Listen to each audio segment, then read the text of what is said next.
Welcome to the Emunah YouTube channel. Today we are about to exploring the wisdom that can give you some clarifications about the wisdom applied in the Proverbs.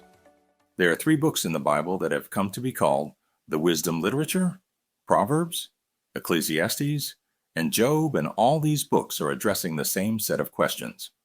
What kind of world are we living in, and what does it look like to live well in this world? So how to be good at life? So each of these books tackles these questions from a unique perspective, and it's important to understand all of them to get a fully biblical perspective on the good life. So as a thought experiment, you could actually imagine each of these books as a person. So Proverbs would be like this brilliant young teacher, and Ecclesiastes, the sharp middle-aged critic, and Job would be the weathered old man who's seen a lot in his day. We're going to start by meeting the book of Proverbs, the brilliant teacher. And she's not just smart. She's smart about everything: work, relationships, sex, spirituality. She has incredible insights, things you would see on your own.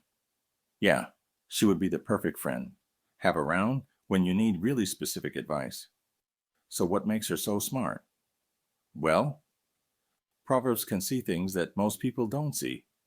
She believes that there is an invisible creative force in the universe that can guide people in how they should live. You can't see it, just like you can't see the gravity, but it affects everything that we do. So what's this force? In Hebrew, it's called chokmah, and it usually gets translated into English as a wisdom. It's an attribute of God that God used to create the world, and chokmah has been woven into the fabric of things and how they work. So wherever people are making good or just or wise decisions, they are tapping into chokmah. And whenever someone is making a bad decision, they're working against chokmah, right? Or as it says in Proverbs chapter 1, the waywardness of fools will destroy them, but the one who listens to wisdom lives in security. So it's like a moral law of the universe. It's a cause-effect pattern and no one can escape. And Proverbs personifies all of this as a woman. Lady Wisdom. Right. She runs around the earth calling out, making herself available to anyone who's willing to listen to her and to learn. Which leads to the second thing. Proverbs believes that anyone can access and interact with wisdom and use it to make the beautiful life for yourself or others you can create with it like a designer.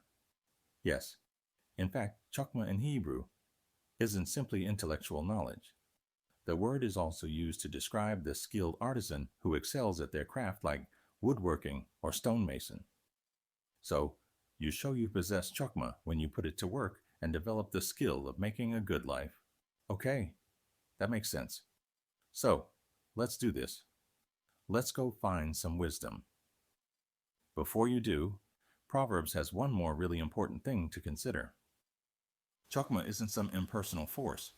It's an attribute of God himself. And so, in Hebrew thought, your journey to becoming wise has to begin with what Proverbs called the fear of the Lord. It's this healthy respect for God's definition of good and evil, and true wisdom means learning those boundary lines and not crossing them. Now, all those ideas you just unpacked are in chapters 1 through 9 in Proverbs. But when I think of the book of Proverbs, I think of the collection of sayings, the Proverbs themselves. Tell me about those. Those are what you find in chapters 10. On to the end of the book. It's a collection of hundreds and hundreds of Proverbs about any and all aspects of life. And chokmah gets applied to them, resulting in this wise guidance to help you find a path toward success. And no matter what you do, if I design my life with these sayings, life is going to be good. Or if Proverbs put it, it'll give health to your bones, prosperity, a long, rich life, which is a really big claim. But you can see how it's often the case. Wise people, they tend to do better.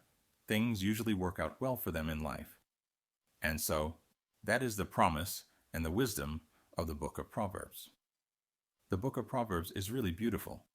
But if we take a step back, some people would argue it's a little too simplistic. Because sometimes horrible things happen to really wise people, and sometimes foolish people get rewarded. It doesn't always work the way we think it should work. That's right. which is why we need to go and listen to our next wise friend, Ecclesiastes the critic, because he's wrestled with that very problem, and he's going to push us further in our journey to find the good life. Thanks for watching, and see you in the next one. Do not forget to subscribe to our channel.